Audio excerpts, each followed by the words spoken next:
9월을 앞두고 있는 이맘때 참 마음이 싱숭생숭해집니다. 다가오는 가을이 제가 가장 좋아하는 계절인데 얼마 전까지만 하더라도 하마터면 이 계절을 미처 보지도 못하고 세상을 뜨는 게 아닌가 싶은 공포심에 마음 졸였던 순간이 있었거든요. 저는 38의 여자이고 얼마 전 첫 아들을 출산했습니다. 결혼을 31살에 하고서 어느덧 결혼 7년차를 맞이했는데 그간 임신을 그렇게 바랬음에도 불구하고 잘 되지 않아서 마음고생이 엄청 심했어요. 동서나 아들을 둘씩이나 낳아서 잘 살고 있는데 저는 혼자서 아이 하나를 가지지 못한 채로 늘 남의 아이만 돌봐주고 예뻐라 하며 마음을 써야 했고 그게 처음엔 괜찮았는데 날이 갈수록 제 마음을 암울하게 갉아먹더라고요. 남편도 마찬가지였고요. 병원에 검사를 받으러 다녔었는데도 둘 다에게 아무 이상이 없다고 했었습니다. 아이를 가지기에 아주 건강한 몸을 갖췄다고도 했죠. 그런데도 무슨 운명의 장난인 마냥 아이가 생기질 않으니 속이 많이 상했고 그러는 와중에 시어머니의 눈칫밥을 먹느라고 눈물 흘릴 일이 많았었네요. 아이는 나 혼자 가지는 것이 아니고 남편이랑 같이 가지는 것인데 시어머니는 저 혼자의 문제로 인해서 아이를 가지지 못하는 것이 아니냐는 말을 제 면전에다 대고 참 많이도 하셨습니다. 그게 제 심장에 대못을 박아대는 짓인 줄도 모른 채로 그저 아프라고 쿡쿡 찔러대셨어요. 결혼 초 동서네가 아들을 낳고서 출산 후 다 같이 시댁에서 밥을 먹던 때 동서한테 주려고 만들었다는 미역국을 저한테 주면서 말씀하시더라고요. 이렇게라도 여자가 출산을 하고 나서 먹는 국그릇을 받아 먹으면 임신이 되겠지. 네 동서한테 좋은 기운 좀 받아가라. 좀 배울 게 있으면 배우던가. 라고 하면서 애 낳은 동서와 저를 비교하시더라고요. 임신을 하는 걸로 배울 게 있으면 배우라고 무안을 주시는데 솔직히 뭘 배우라는 건지 이해가 가질 않았습니다. 임신이 뭐 대단한 유세를 떨만한 일도 아닌데 배우겠다고 제가 공책 들고 동서 앞에서 수업을 들을 수도 없는 노릇이었으니까요. 그것뿐만 아니라 시어머니는 평상시 동서와의 비교를 많이 하면서 제가 하루라도 빨리 애를 낳아야 함을 강조하셨어요. 네 동서는 너보다 어린데도 일찍 애를 낳아서 이렇게 피부가 곱잖아. 근데 너는 나이도 더 먹어놓고서는 벌써 그렇게 눈가에 주름이 자글자글하면 어떡하니? 너 좀 더 있다가 애 나오면 진짜로 나중엔 누구 하나 손도 못 댈 만큼 눈이 푹 꺼질 거다. 그땐 네 남편이 네 몸에 털끝 하나 안 건드려도 네가 할 말이 없을 거다. 라고 하면서 젊을 때 애를 못 낳는 대가로 노화가 빨리 찾아올 거란 소리를 하며 저의 기분을 무한하게 만드셨어요. 지금 생각해보면 당시에 저는 분명 어리고 지금보다 훨 젊었는데 어머님은 따뜻한 소리는커녕 자꾸만 가슴에 비수를 꽂아대는 말만 해주셨죠. 그 와중에 동서도 가운데에서 많이 눈치가 보였는지 요즘은 애를 다 늦게도 잘 낳아요. 라고 하면서 저를 위로해주는 말을 건네주곤 했지만 바로 옆에서 어머님이 에휴 그게 다 뭔 소용이냐. 빨리 낳고 빨리 애 크는 걸 봐야지. 애미가 다 늙어서 애를 낳는 게 무슨 소용이냐고. 라며 동서의 말까지 묵살을 시키셨습니다. 그때 알았어요. 그저 어머님이 원하는 건 하루라도 빨리 남편의 애를 낳아서 어떻게든 키우라는 것이라는 걸요. 하지만 하늘도 무심하기 싫이 제게는 아이 소식이 정말 오래도록 찾아오질 않았습니다. 그 사이 병원에서 받은 검사 결과를 시어머니께도 말씀을 드렸는데요. 어머님은 제 몸이 정상이라는 것에서 다행이라며 기뻐하시기는커녕 네가 정상이라고? 아니 네가 왜? 어떻게 네가 정상일 수가 있어? 너 그 병원 제대로 찾아간 거 맞아? 돌팔이 아니냐고. 라고 하면서 검사 결과를 부정만 하셨어요. 제가 분명히 불임이든 뭐든 문제가 있어서 임신이 늦은 것이라고 생각을 해오셨다가 갑자기 제 몸이 정상이라고 하니 꽤나 혼란스러웠던 것이었죠. 그래도 그렇지. 어떻게 며느리 몸이 건강하다는 말에 그럴 리가 없단 말을 하면서 돌팔이 의사가 아니냐는 말을 하실 수 있는지 정말 어머님의 말 한마디 한마디가 너무 밉고 매정하게 느껴졌습니다. 하지만 아무 곳에도 저의 이런 마음을 풀거나 얘기할 수 있는 사람은 없었어요. 친정 부모님께 걱정을 끼쳐드리고 싶지 않아서 엄마한테도 제대로 이 일에 대해 말을 할 수가 없었고요. 그래서 그냥 우리 부부는 딩크족 같은 걸 하면서 살아보고 싶어서 아이를 아직 미루고 있다는 식으로만 말을 하면서 깊은 대화를 나누려 하지 않았죠. 그 사이 남편은 제가 유일하게 믿고 의지를 하면서 함께 아이를 가져보고자 노력을 해오던 가장 가까운 제 동반자였는데요. 언젠가부터 시어머니가 저를 달갑지 않게 생각을 하자 남편도 덩달아 제게 무심해지기 시작하더라고요. 처음엔 정말 임신을 하려고 노력도 많이 하고 시어머니가 쓴소리를 하셨을 때 바로 반박을 해주지는 못했지만 집에 와서 저를 달래며 아이만 가진다면 다 잘 될 거라는 말을 하며 위로를 해주곤 했습니다. 그래서 저도 어떻게든 이 결혼 생활을 버티며 살 수 있었던 것이었어요. 그런데 재재작년쯤부터 남편이 조금씩 달라지기 시작했어요. 딱 임신을 하기 2년 전쯤부터였는데요. 시어머니가 임신을 가지고서 또 시댁에서 저를 타박하시려고 하면 남편이 그 말을 거들기 시작했습니다. 알겠지? 세게 들어. 라고 하면서 말이죠. 원래 혼내는 시어머니보다 말리는 시누이가 더 밉다고 하잖아요.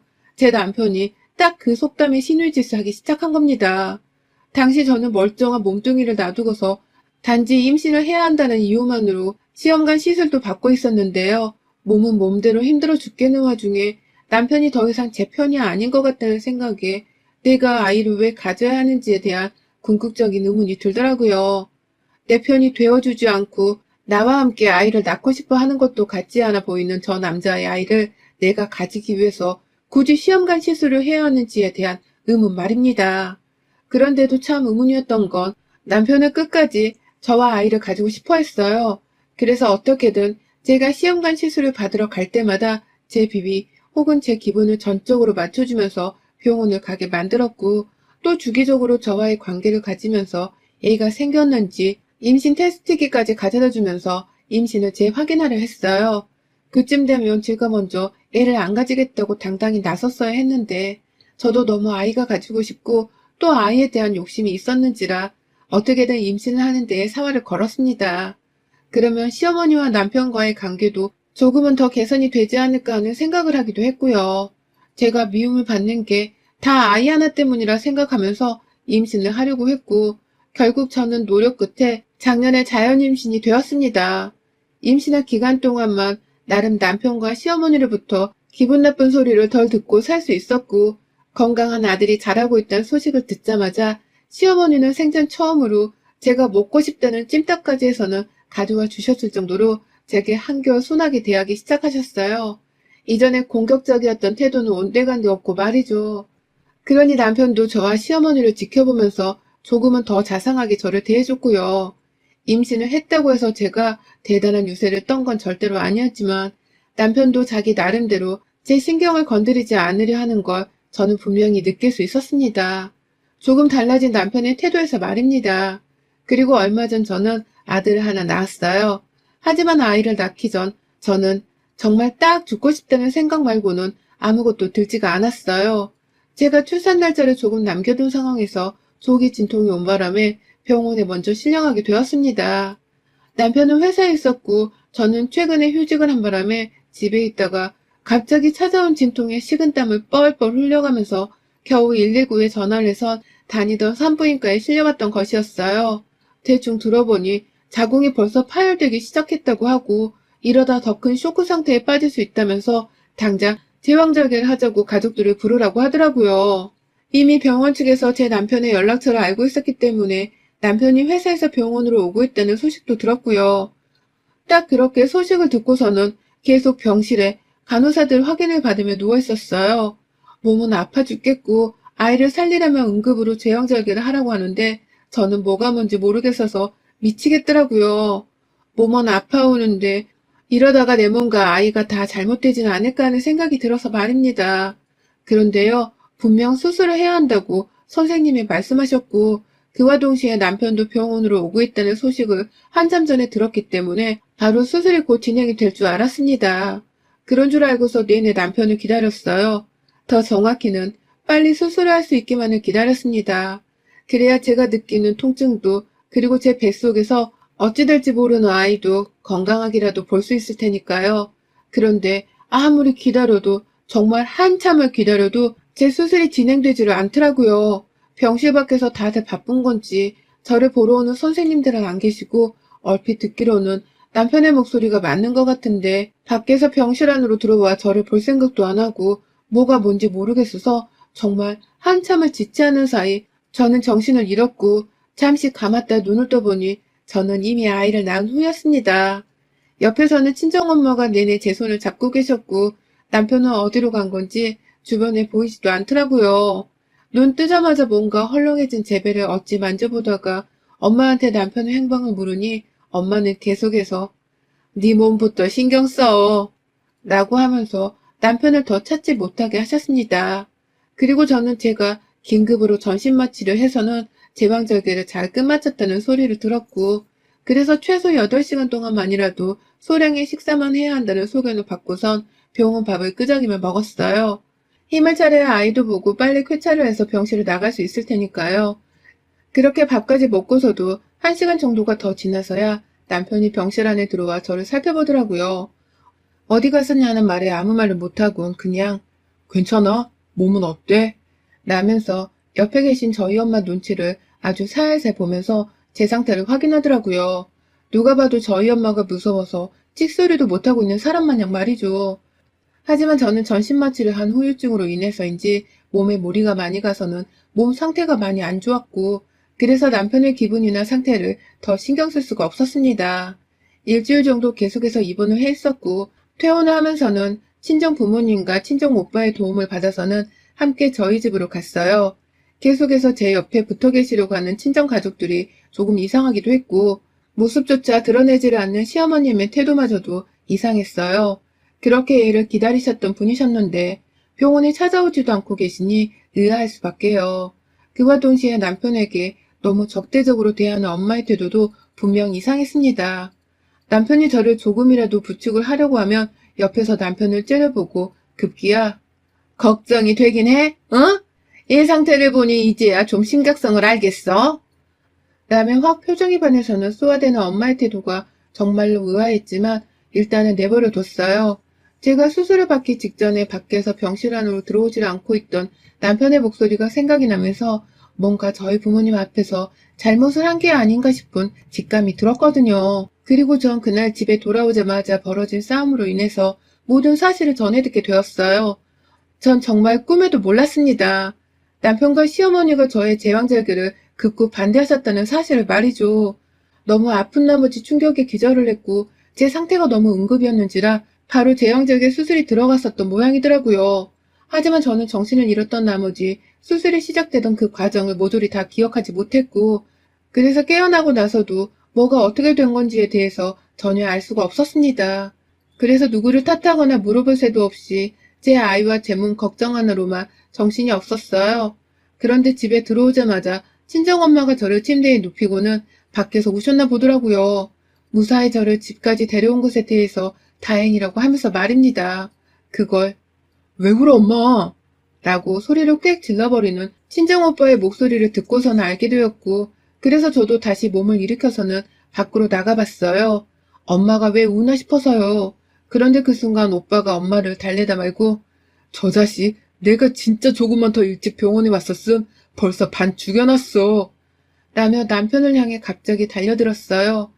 그 바람에 아버지는 남편에게 달려드는 오빠를 막겠다고 중간에서 막아섰고 남편은 남편대로 찌질한 새끼 마냥 저희 오빠로부터 도망치겠다며 뒷걸음질을 치고 있었고요. 엄마는 그 꼴을 다 보면서 아휴 속 터져. 저런 자식이 새끼를 낳겠다고 수술까지 받고 속 터져. 확 얘만 아니었음 내가 당장 내 딸을 데려갔다고 라면서 마치 저를 이혼이라도 시키고 싶다는 듯이 흐느끼는데 이게 진짜 다 무슨 일인가 싶더라고요. 그러다 방 밖으로 나와 있는 저를 남편이 가장 먼저 발견했고 남편은 제게 도와달라는 듯이 여보 라고 하면서 엄마 따라 코를 훌쩍이면서 흐느적거렸습니다. 그런 남편에게 가려고 하는 저를 향해서 오빠가 야, 저 새끼가 너 반은 죽일 뻔한 거 알고 달리는 거야? 너 자궁 파열된다고 빨리 제왕절개를 해야 한다고 하는데 니네 시모랑 네 남편이란 자식들이 병원 앞에서 절대로 제왕절개는 안 된다면서 너를 그냥 수술도 안 시키고 방치하려고 한 바람에 너 진짜 까타가면 큰일 날 뻔했어. 다행히 병원에서 우리한테 연락해줘서 다행이었지. 우리마저 없었음. 너 지금쯤 그냥 죽었어, 이 자식아. 네가 달랠 건 저 자식이 아니라 엄마야. 알아? 라면서 말을 해주더라고요. 자신도 너무 놀랬었는지 가슴을 안도시키며 제게 말을 하다가 감정이 북받쳐서 울먹이는데 저 진짜 그때 남편에게 받았던 배신감은 이루 말할 수가 없었습니다. 이제 보니 제가 수술을 해야 하는지 말아야 하는지 빨리 결정을 해야 하는 그 결정적인 순간에 놓였던 때에 시어머니와 남편은 밖에서 죽어도 제왕절개로 얘를 낳게 하지는 않을 거라면서 무조건적으로 수술을 반대하고 있었더라고요. 그 이유도 무려 얘가 덜 똑똑하게 자랄 것이 분명하다는 이유였었습니다. 그걸 다행히 병원 측에서 저희 친정 식구들에게라도 연락을 해서는 의사가 의무적으로 위험한 산모 수술을 해야 한다고 통보를 해줬고, 저를 임산부가 아닌 응급환자로 치부하고 바로 수술을 해주셔서 천만다행히 제가 살아서 얘를 낳을 수 있었고요. 들어보니 의사가 수술을 하지 않으면 이게 형사처벌 대상이 될 수도 있다면서 병원 측에서도 나름 슬기롭게 해결을 해주신 듯 했어요. 그 바람에 이 소식을 전해드리면서 병원으로 달려오고 있던 저희 가족들은 도착을 하자마자 시어머니와 남편한테 불같이 화를 냈고, 실제 병원에서 시어머니는 저희 엄마 손에 멱살이 잡혀서는 몇 대 등짝이랑 팔뚝을 얻어맞으셨나 보더라고요. 남의 귀한 자식을 겨우 미신 따위를 믿고 주기로 들었다면서 병원 사람들 앞에서 야, 이 살인자녀나! 라고 하면서 아주 난동을 부리고 손찌검을 하고 난리도 아니었다고 합니다. 그래서 시어머니는 저희 친정엄마가 무섭다면서 바로 그 자리에서 도망을 쳐버린 채 그 후 친정엄마가 제 옆에 꼭 붙어 계시는 동안 내내 찾아오질 않았던 것이었고요. 남편도 저희 가족들 손에 혼이 나고 또 또래이자 덩치는 배로 큰 저희 친정오빠한테 제대로 멱살 잡힌 채 살인자라 욕을 얻어먹고서는 자기 스스로도 염치가 없다면서 제 앞에 찾아오지 못했더라고요. 어떻게 제가 퇴원하는 순간만큼은 애랑 와이프를 데리고 와야 하니 병원을 찾아왔나 본데, 저희 가족들 눈에는 그런 남편이 절대로 곱게 보일 리가 없었던 것이었습니다. 그걸 남편도 잘 알고 있었기 때문에 함부로 애 아빠 노릇도 못한 채로 가족들 눈치를 살살 보고 있었고요. 남편은 그런 가족들 앞에서 이렇게 말하더라고요. 제가 그래도 7년 만에 보게 된 아이라서 잠시 이성을 잃었습니다. 아내가 평소에 많이 튼튼한 편이었으니까 애도 그냥 잘 낳아줄 줄 알았어요.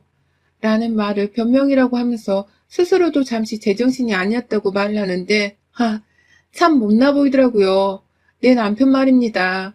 저런 놈의 자식을 내가 가져보겠다고 그 시험관 시술을 다 겪고 급기야 위험천만하게 아이를 낳았나 싶어서 뭐 때문에 내가 아이를 가졌고 엄마가 되었는지에 대해서 참 많은 후회가 들었습니다. 그런 마음으로 아이를 보자니 미안하고 안쓰러워도 죽겠었고요. 다행히 아이는 살짝 조산이었음에도 불구하고 건강하게 태어났기 때문에 저와 함께 병원에서 일주일 정도를 보내다가 같이 집에 온 상황이었는데, 그냥 엄마로서 제 아이에게 다 미안한 감정이 들었습니다. 이런 감정부터 가지게 미안하다는 생각이 머릿속에서 떠나지 않았어요. 남편은 그 자리에서 정말 진심으로 미안하다며 저와 제 가족들 앞에서 사과를 했으나, 저희 가족들은 무조건 시어머니까지 데리고 와서 정중하게 사과를 하라며 절대로 남편의 사과를 받으려 하진 않았고요. 결국 남편은 시어머니를 모시고 오겠다며 집을 나가서는 한참이 지나도록 돌아오질 않았습니다. 결국 사과를 못 받고서 이대로 떵떵거리면 잘못이 없다고 할 시어머니와 고부관계로 쭉 지내야 하는 건가 싶어서 진심으로 이혼을 생각하며 정말 많은 생각을 했습니다. 결국 남편은 집에 돌아오지 않은 채 시댁에서 하룻밤을 잤고 다음날 아침 일찍부터 시어머니를 모시고 왔대요. 시어머니는 이미 저희 엄마한테 또 한 대 얻어맞을까 싶어서 잔뜩 움츠린 채로 집구석에 들어왔다가 누워서 일어나는 제 상태를 보고서는 아차 싶었나 보더라고요. 어때요? 애가 저렇게 누워서 힘도 못 쓰는데 저런 애를 혼자서 애 낳게 하겠다고 수술도 안 시키고 있고 말이야. 당신들이 죽을 뻔했다는 걸 이제 좀 알겠어요? 라면서 외치는 저희 친정엄마 말씀에 시어머니는 바로 대답을 하지 못한 채 죄 없는 우리 애만 덩그러니 보시더라고요. 그렇게 애 낳으라고 동서랑 비교를 하고 애 못 낳는 사람 취급을 하면서 제 자존심을 팍팍 뭉개뜨리던 우리 시어머니가 입 밖으로 아무 말을 꺼내지 않은 채 그냥 가만히 서 있는 것만으로도 저는 정말 꼴이 우습다며 저도 모르게 피식 웃어버렸습니다. 그러게 왜 며느리가 낳는 자식인데 자기가 아들 옆에서 나서서 수술도 못 시키게 하며 사람 하나 골로 보내려 했는지, 이제는 뼈저리게 스스로도 느끼고 있을 거라 생각을 하니 비교적 제 마음도 편했습니다. 그래서 저도 그 기회를 놓치지 않고서 한마디 날렸네요. 어머님, 그러게 평소에 저한테 좀 잘하셨으면 우리 엄마도 감사한 부분이 있을 거라며 이렇게까지 화를 내진 않으셨을 텐데 평소에 좀만 더 며느리 존중을 하며 사셨더라면 그 위급한 상황에서의 머리 어쩌고 하며 수술은 안 된다는 말도 절대 못 하셨을 텐데요. 이게 다 어머니 평소 태도에서 나온 결과입니다. 저도 뭘 어떻게 해야 할지는 모르겠는데 그냥 당분간은 애보러 오지도 마세요. 그냥 제발 제 앞에 어머니 말고 보이지 마세요. 지금도 그냥 좀 꺼지세요. 라고 말이죠. 강력한 한방이었습니다. 며느리 입에서 꺼지라는 말을 들을 줄은 본인도 절대로 모르셨겠죠. 그래서인지 적잖게 충격이란 표정으로 정신을 못 차린 채 가만히 서 있다 밖으로 나가시더라고요. 그것도 저희 아버지 손에 이끌려서 말이죠. 그 후 저는 최대한 제 몸을 먼저 생각하면서 집에서 안정을 취하는 중이랍니다. 남편은 이러다 제가 애 데리고서 이혼이라도 해버릴까 싶은 건지 안절부절 못하며 예전 모습대로 제게 최대한 잘해주려 노력을 하더라고요. 그게 성에 안 차서 문제이긴 하지만 그래도 뭐 임신 못해서 눈치 보던 시기에 비하면 지금은 너무나 양반이었습니다. 당분간은 그저 이렇게 저와 아기한테만 신경을 쓰면서 몸조리만 잘 하려고 해요. 더는 시어머니 목소리를 듣고 싶지 않아서 애를 보여주는 것도 남편을 통해서만 하려고요. 내 부모도 아닌데 굳이 의절하지 않고 살 이유도 없다고 생각이 되어서 전 이제라도 내 마음 편한 대로 내가 원하는 대로만 딱 적당히 거리를 유지하려고 합니다. 여러분의 생각은 댓글로 남겨주세요. 오늘도 시청해주셔서 정말 감사합니다.